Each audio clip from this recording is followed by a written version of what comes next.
be from a palate issue. Who knows? Yeah. But it doesn't mean that it can, constitutes deafness. But his babbling had like normal rhythm, like as far as you knew, it sounded As far as I normal. knew. Oh, so it not necessarily sounds different or anything. No. And that's what's really, really weird, because it's like if you hear a deaf person speak, they have a very nasal tone. Versailles doesn't have a nasal tone now because he hears himself, When he was a baby, I don't think it was so early, I don't think he had the opportunity to have the nasal because it wasn't there yet. He wasn't trying to learn words. And the deaf person sounds nasally because they can't hear what they're saying, So, but no, his babbling, he babbled and he would do the intonations and all that kind of stuff. And for whatever reason, I don't know, but we don't know if he was born deaf either because they didn't do that newborn hearing screening. Oh. We're So it assuming, could have been something that happened, but nothing but happened. you'll never. Yeah. He wasn't sick. He didn't have any fevers. Yeah. I don't know. The only thing that he had were immunizations, and that's another thing that I'm just like through with. So don't get me started on that. Even like when they're born, I think it's called like an APGAR test, They did all that, and he passed fine. it fine. Oh wow. and that's what gets me. And that's why when we found out, I was kind of ticked off. Besides the fact that you're late finding out, I'm like, when you have a child, you're under the impression they're doing every test possible, which like places like Hogue, they've been doing that. I had Idrissa Mission, they didn't do it then, and I had Syed Saddleback, and they didn't do it at that point. I think now they do, because if you're a state-funded hospital, if you're a state-funded hospital, you're required to do it, or it's required for you to be offered to do it, and then you have to pay. I don't know, but it's basically something to where at least give someone the option. I wouldn't have ever even known he wasn't checked. So that's kind of things. Oh, I thought that. Well, I guess he wasn't in school yet either. So. What?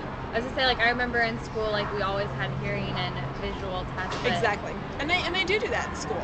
Yeah. And I mean, like with him, you Taught it even get a before little that. paper, and he's like, vision check, and then it have the hearing. It's like, nope, because they still do it. Yeah.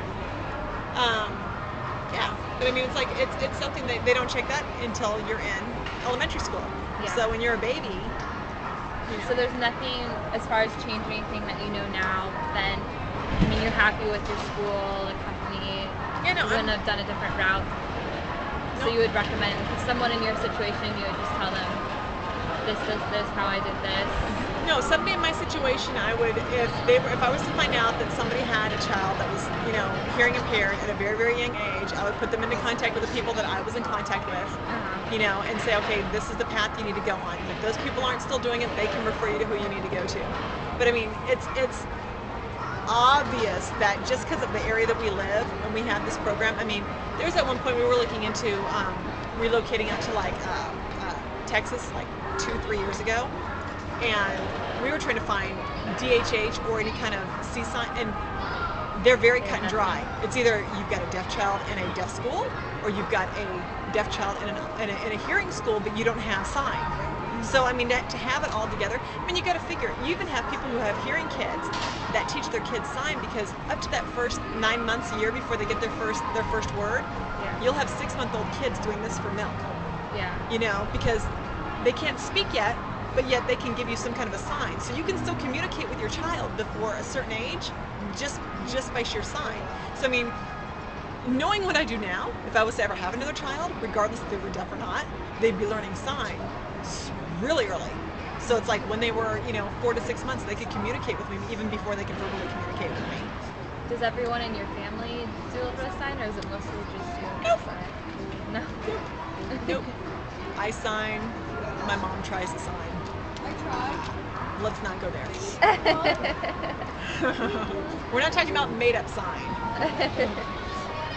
Well, thank you for You're letting me welcome. interview you. I feel like Sure. I have all this information that will really benefit Cool. me. And then the article that you guys can get, it has like the full-on breakdown of it as well, kind of revisiting how we found out and that kind of fun stuff.